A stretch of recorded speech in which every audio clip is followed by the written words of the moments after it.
Dear colleagues, good morning everyone, and let me say thanks to Eddie, not for being a protectorate, but for his warm hospitality and the summit, and also for making me feel very young again with that video he showed in the inauguration. And I want also to congratulate Eddie for his absolutely unexpected re-election as the leader here of the Albanian government. I'm happy that Europe will continue to count on his spirit and his determination. Albania is hosting the European political community for the first time. I value it as particularly significant, not only for this nation, but for all of us. I have always considered the European identity as fact, established by history even before geography. A concept harder to enclose in a definition than to understand by impulse. Albania is, of course, Europe, just like Italy or Serbia or Norway, regardless of whether they are part of this or that organization. That is why it always makes me smile when someone attempts to claim the right to decide who's European and who's not. Among the states that are around this table today, several have decided not to join the EU, others aspire to be part of it. Both are no less European than the 27 EU member states. Yet the EU is today the sunless common home to achieve what I like to call the European reunification, attained amongst people who may differ from one another, and yet they are a part of one whole, like the different fingers of a hand. Peoples who have fought each other over the centuries, yet are in reality one single people.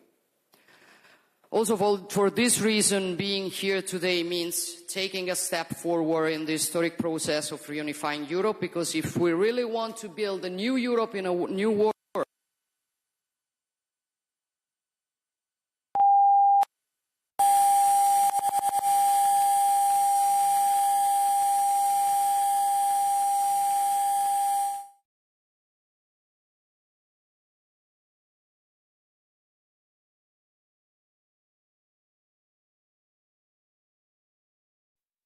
second like to call the two lungs of Europe.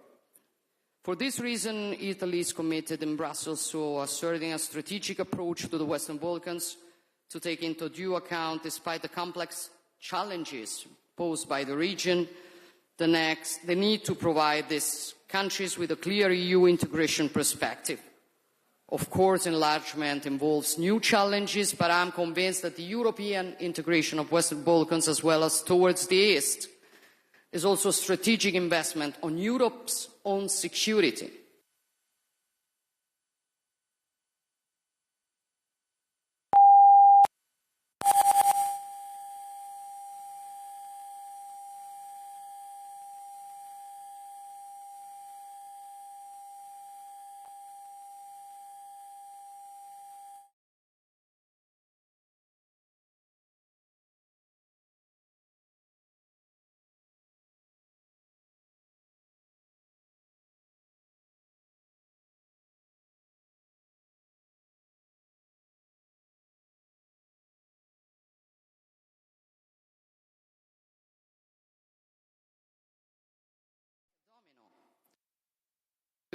To reigniting or detonating other crisis hotbeds.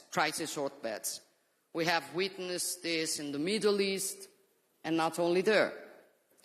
That is why we will continue to stand by Ukraine and to strive for this war to immediately come to an end, because our security and freedom depend on restoring the force of law over the law of the strongest. And speaking of Europe and freedom, I believe it is nothing more European than a people willing to risk everything to defend its own freedom and independence. Every day, the heroism and tenacity of the Ukrainian people reminds us what Europe is and what the deepest aspect of our common identity is: freedom. We defend our freedom and we want peace. Volodymyr and the Ukrainian people want peace, and we newly witnessed it yesterday. The world saw who was really willing to sit at a negotiation table and who was not.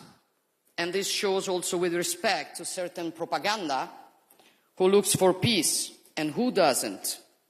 At the same time, we must not interpret what happened yesterday as a setback and throw in the towel. Instead, we must insist with determination to finally achieve an unconditional ceasefire and a true peace agreement with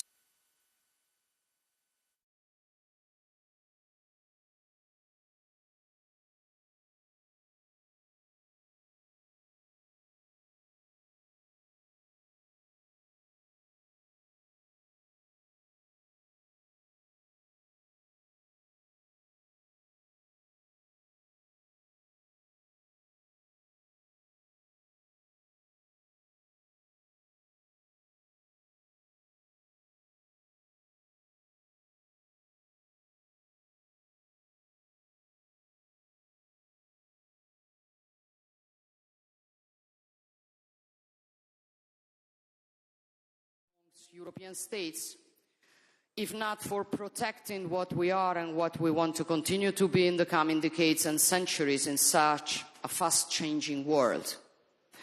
Because if Europe sometimes proves unable to face the great challenges, it is no one else's fault. It is our responsibility. And it is up to us to choose whether to go along a decline or instead fight it.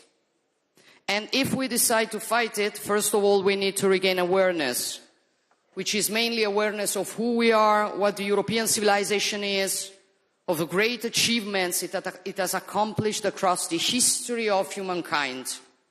A synthesis of values resulting from the encounter between Greek philosophy, Roman law, Christian humanism, a synthesis of values that allowed European civilization to conceive a world in which the person is central, life is sacred, and human beings are free and equal. A civilization that respects the identities of the others without denying its own, and that builds peace where instead others see destruction. We are this. We are this before everything. And I think we have, first of all, to remember it every day if we want to build a Europe up to the role received from history. Thank you.